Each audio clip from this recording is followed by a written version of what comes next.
કે બપોરે 12 વાગ્યા સુધીમાં મુલાકાત તો નહીં કરાવવામાં આવે, પણ શા માટે નહીં કરવામાં આવે એ લખીને આપવાની પણ ના પાડે છે. મૌખિક કારણ શું આપી રહ્યા? આટલી હદે તાનાશાહી ગુજરાતની અંદર થઈ છે કે એક તરફ ખેડૂતોના મુદ્દા ઉપર લડાઈ લડતા નિર્દોષ ખેડૂતોને માર માર્યો, બીજું એમની ઉપર FIR કરી, ત્રીજું એમને જેલમાં પૂર્યા, અને ચોથો અત્યાચાર કે કોઈ આગેવાન જ્યારે આ ખેડૂતોને મળવા જેલમાં જવા માગે છે તો આગેવાનને પણ રોકવામાં આવે છે.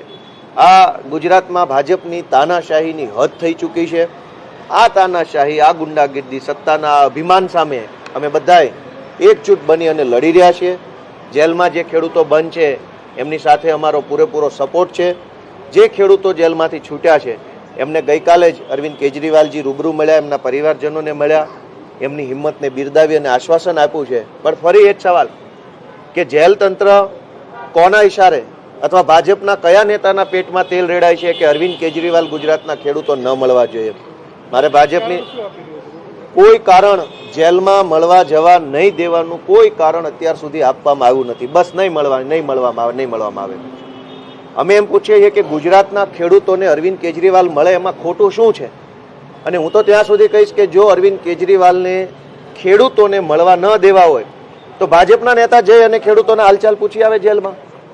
તમારે ભાજપના નેતાઓએ ખેડૂતોને મારવો છે, જેલમાં પૂરવા છે, મળવું નથી. અને જે માણસ અરવિંદ કેજરીવાલ ખેડૂતોના હામી બનવા માટે થઈને અહીંયા છેક આવ્યા છે એને મળતા રોકવામાં આવે છે એ દુર્ભાગ્યપૂર્ણ બાબત છે.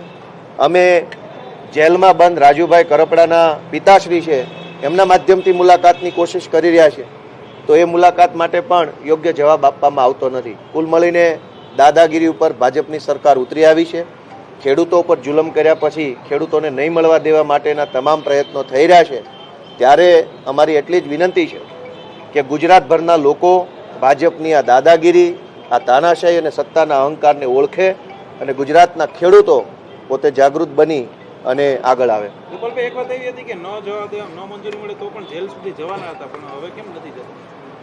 મંજૂરી ન મળે તો પણ જેલ ઉપર જઈ અને મળવા માટેનો પ્રયત્ન કરવો, એવું જ્યારે અમે નક્કી કર્યું તો જેલના સુપ્રિન્ટેન્ડન્ટ જેલ છોડી નીકળી ગયા.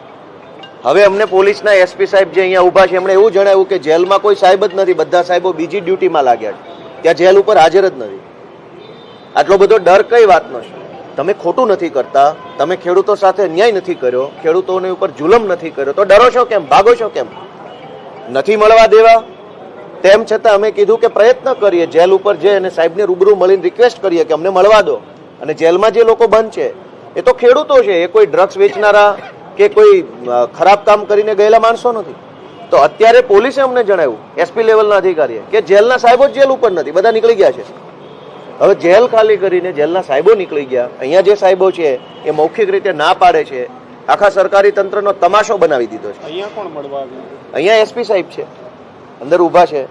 SP સાહેબે મને ધ્યાન દોર્યું, મને અને ચૈતરભાઈને વ્યક્તિગત રીતે મૌખિક કીધું કે ભાઈ મળવા દેવામાં નહીં આવે, જેલના અધિકારી સાથે વાત થઈ છે.